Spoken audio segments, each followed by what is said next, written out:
Sveiki tautiečiai, komentatorius ir sporto žurnalistas Jonas Lekšas jūsų ekranuose. Praėjusią savaitę neblogai pajudėjom, Kauno Žalgiris džiugino toliau visus, Eurolygos lyderiai yra kauniečiai, puikus metas apskritai būti Žalgirio fanu, atvyksta Lonnie Walkeris, pakalbėsime ir apie žalgiriečius šią savaitę, bet pradedu nuo trečiadienio akistatos Panevėžio 7bet Lietkabelis namuose Europos taurės rungtynėse priima Hamburgo Towers ir galvoju, kad nors ir panevėžiečiai liūdina, kol kas šį sezoną buvo nuvilintis pralaimėjimas savaitgalį vietinėse pirmenybėse prieš Klaipėdos Neptūną, bet Hamburgo Towers jie namie privalo pasiimti net ir su visomis savo problemomis. Taip, Briksas dar nežaidžia, Kalidzakis iškrito ilgam, kuris projektuojamas kaip perimetro lyderis, turėtų grįžti Danielius Lavrinovičius, čia yra gera žinia panevėžiečiams.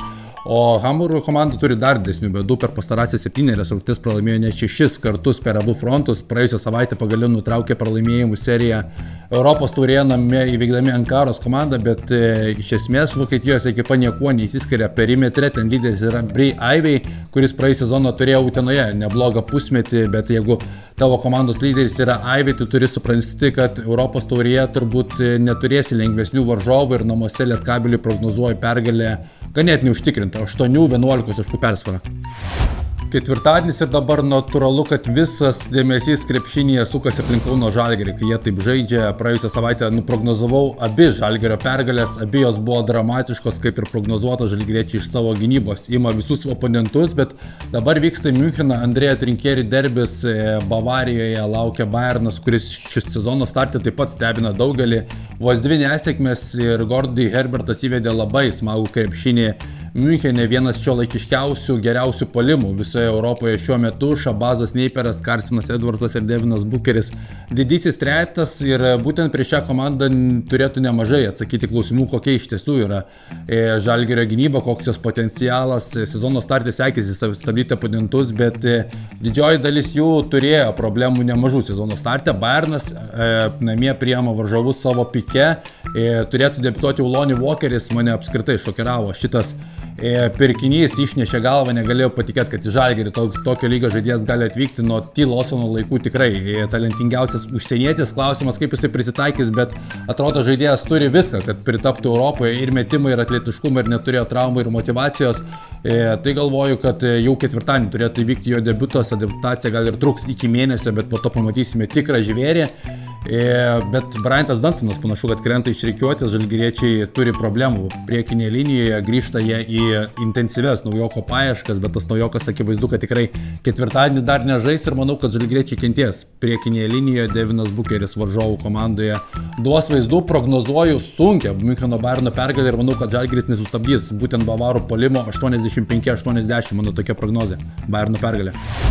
Su Žalgiriu visas mano dėmesys Eurolygai nesibaigs šią savaitę, kadangi penktadienį laukia vienas ryškiausių derbių pasaulyje. Atėnų Panathinaikos priima prie Olympiakos namuose OAK arenoje. Jau šį kartą visai nesenai šie klubai susitiko Graikijos lygoje.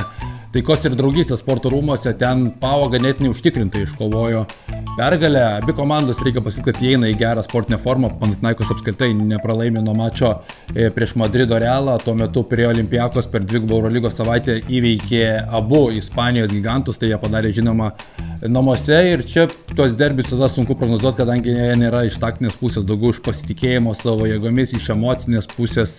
Olympiakos tikrai bandys visais būdais atsirevanšuoti, bet OAK arena derbyje yra praktiškai nepralaužiama, ten PAO yra visiškai šeimininkai ir jie gina titulą, gina praėjusį sezono garbę ir prognozuoju vėl, ten Panathinaikos pergalę ir Ginas Atamanas kels kumščius į viršų, o pagrindinis, manau, žmogus bus Kendrikas Nanas.